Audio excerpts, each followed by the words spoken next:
for a program like this. So Carlos, if you could give us kind of an overview and how this program is taking shape. Okay, well thank you, Dr. G.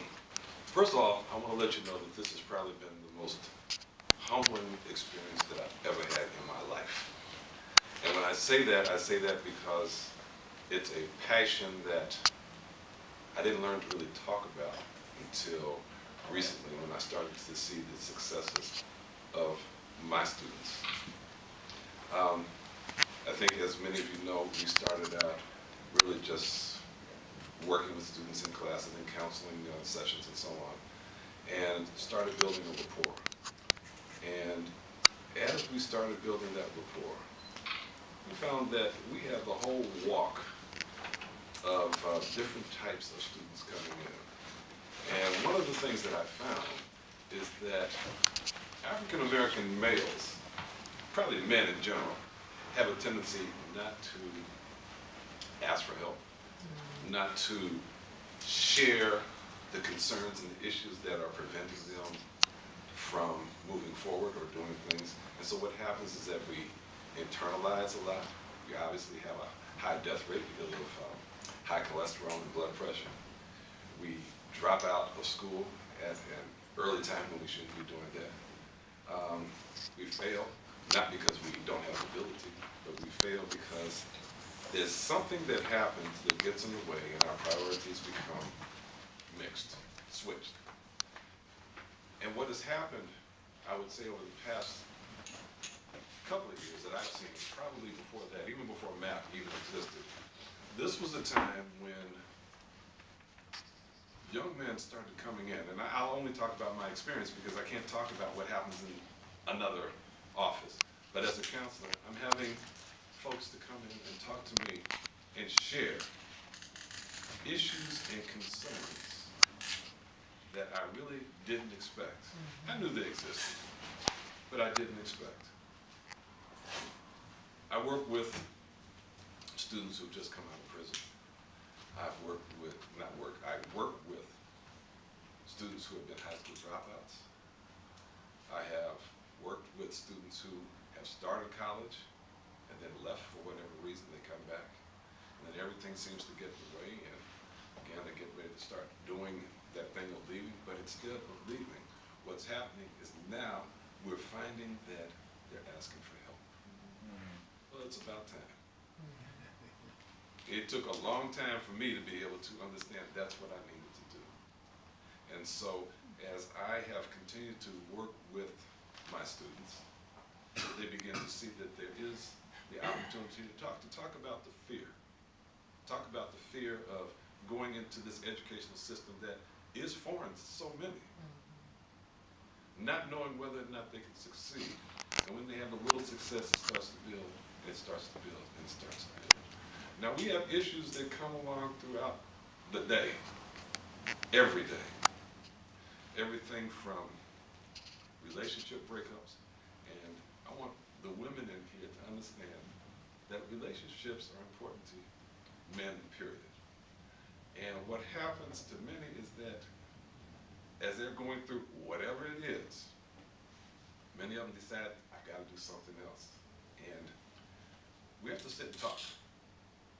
We have to sit and talk and come up with some alternatives, come up with some plans.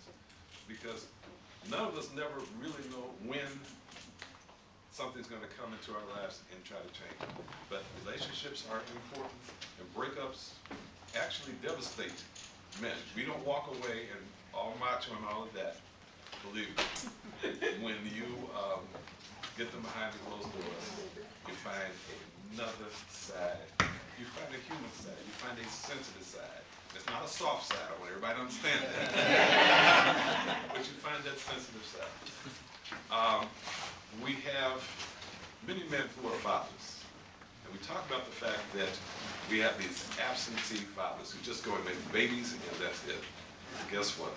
We have fathers who are concerned, fathers who are engaged, and fathers trying to figure out what they can do in order to keep their children going down that right path that Bernie Crutchfield talked about. It comes up all the time. We have people who face everything from deaths in family to sicknesses in family. We have some of our successful students who are taking care of younger siblings and taking care of a sick parent or a sick grandparent. These are the things that come about. We have people who are on the verge of committing suicide because they just don't see an answer and they figure this is it. And I just got through talking with one of my colleagues just this week, and she came to my office and just kind of sat there and dropped, and it's like, okay, I knew something was happening. This is what we deal with on a regular basis. And so when we talk about education, when we talk about trying to excel, there are lots and lots and lots of obstacles that get in the way. But we try to help and find solutions. As I say, and I keep saying this, we're not giving anyone the opportunity not to succeed. We're not giving anyone the opportunity not to find a way to find an answer. What we'll do is to go the extra yard no matter what. And I'm real pleased that the people that I work with, both within the program and outside of the program, I can count on them as a referral source. I look outside of this campus community, and we've been able to find support there. But what's more important is that given our students and seeing what's happened with math, and all of our students are not honor students. They're becoming honor students. We're seeing a change that is phenomenal. We're seeing something that has been talked about, been written about a little bit, but it's happening right here. What you saw with our young men today, that's probably 1/4 of the number of students that we're serving. They're engaged throughout the campus. They need to work. They need help with books. Sometimes they're hungry. We've had them homeless. We still have some who are homeless. We have some who are rehabilitating from drugs and trying to make sure they don't go back. We have those who have been in the prison system trying to make sure that they don't go back. We hug each other. We don't just have to slap hands, we don't have to stand there and profile. We hug each other. We let each other know that there's something there, there's that bond that continues to grow. And so that's what's different about math. And I'm not saying that there aren't other programs that are out there that aren't doing something similar, but we're unique. We're here at Merritt. People are knocking on our door every day. People are calling on the phones every day. And as you hear our students talk, as you experience life with them, you become humble.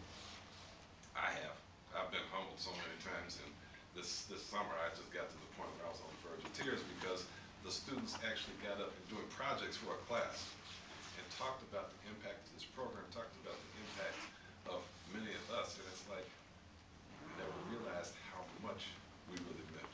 And so those of you who are providing support services and referral services, one of the things I say is, I know that you do it, but get to know who it is that you're working with. Make sure that you understand everything as much as you can that they're going through. And what's most important is make sure that they feel comfortable, that they can come and talk to you, because they will come. I counsel, supposed to be part-time. I don't counsel part-time, I counsel full-time. I run the MAP program full-time, and I teach part-time. And I don't have breathing room, but it's okay. My wife just asked me now, are you coming home tonight? At what time? And I can honestly say that with this and with what she hears me talking about, she understands what it is that I'm doing. And so the support is there. And that's really important for me because it's something that by the time I get to retire, unlike people like Dr. Love and Crutchfield, who will be here and keep running everything, what I want to do is to make sure that not only do we have these students moving forward, but that system is in place so that they will continue to work together and pass it on.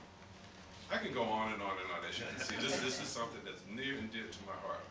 But what I'd rather do is to stop there, let Dr. G take over. If there are questions or whatever, then this is the time, hopefully, that we can provide some information. I won't say answers, but some information.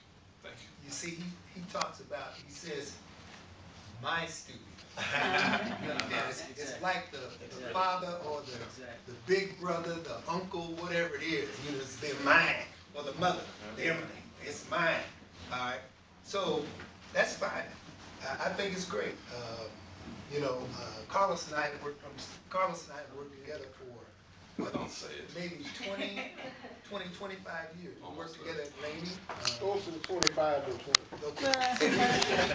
We worked together, you know, at Laney.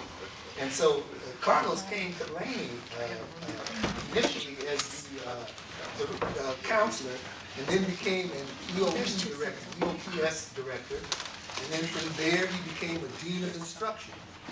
And so then he went back to Laney later on as the vice president of student services. So, you know, he has a background, a background that is really rich.